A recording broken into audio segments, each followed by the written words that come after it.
This speaker has been recorded at a meeting of Addictive Eaters Anonymous. For more information, visit our website www.aeainfo.org. My name's Robyn, and I am an addictive eater. I just wanted to talk for a bit first about what it was like, and a story that goes way back is coming to me and meaning more my story, that is. I believe I was born an addictive eater, and I believe that quite early on it affected me in all the areas that our disease affects us. And I had no idea about that, really. When I first came in years ago, I was able to see that I was overeating. I knew that I couldn't stop, but I really didn't have very much appreciation of the mental, the emotional, or the spiritual part of the disease. And I see that more clearly now. And thank goodness, I remember when I came back the second time how miserable I was, because I felt that I'd been bad in not getting it the first time. But I don't see it like that now. I see that it was just the way it was. And of course, I was giving the pretense that my life was fine. But when I came back, it wasn't fine anymore. It had all fallen over. And that was just the way that was. When it comes to the physical part of the disease, when I first came in, it was obvious, because I was overweight, that the disease had affected me physically. But the second time, that wasn't really the case. Okay, so I was probably a bit overweight, but it really wasn't the case. And of course, because of the emotional state that I was in, it was quite clear. I was quite able to see. And I also think that I was more ready. And it wasn't me that gave up. It just happened that I gave up. And I was aware that mentally I wasn't right. I don't know how I kept the job I had, because I suppose I was able to do it. I must have been able to. But my thinking wasn't straight. And I just remember coming to meetings and not being able to share about, certainly not for very long, because my head was so messy. I remember a comment Kay made about how sick I was or something.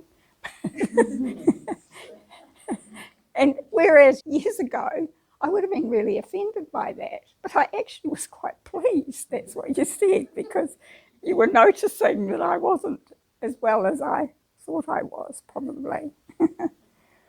And then I started to see, more recently, I started to see how emotionally I was affected, how I'm not very open. I pretend to be, but I could have been much more open, and how such a lot of difficulty in my marriage was because I had this idea that you behaved such and such a way for such and such circumstances. And so long as I felt I was behaving the way that I thought I should be, then there wasn't anything wrong with me. But just to be opened to all of that by surrendering, it was incredible, really. And then spiritually, I always thought that I was spiritual because I'd been brought up in a religion that was just a whole lot of rules that I tried to follow. And my idea of God and anything religious was very fixed, and I wasn't very open to that. And then what was the other one? Physical, mental, spiritual. Oh, I don't know. But I'm grateful for the fact that while I've been here, somehow I've been open enough to get it, that is, to be able to live on a food plan, and also being prepared as I can be, to listen to advice, but also to acknowledge that I have been affected in all those areas that it says. There's nothing in the big book that I disagree with. And even if I thought I did, a wee bit further down the line, I'd realised that, oh no, I do agree with that. Just being open to change and less rigid about stuff, any stuff. Thank goodness for the fellowship, thank goodness for the sponsoring. And I know that I don't get it all of the time, but I've got every chance, if I stay here, of actually getting it some more. And I don't even imagine that it would ever be perfect. But so long as I'm here, I'm okay. So long as I'm here, I'm safe. I know that sounds like a strange word, maybe not. I'm safe in that there's a fellowship around me and I'm open to that. Whereas in the past, I've been a bit of an island and managing my own life and trying to manage others as well. And I don't need to fathom it out.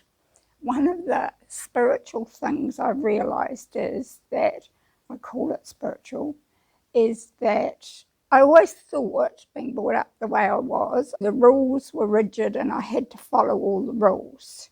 And I did my best to do that. But what I'm becoming more aware of is that God's there all the time and He loves me anyway, is what I'm trying to say.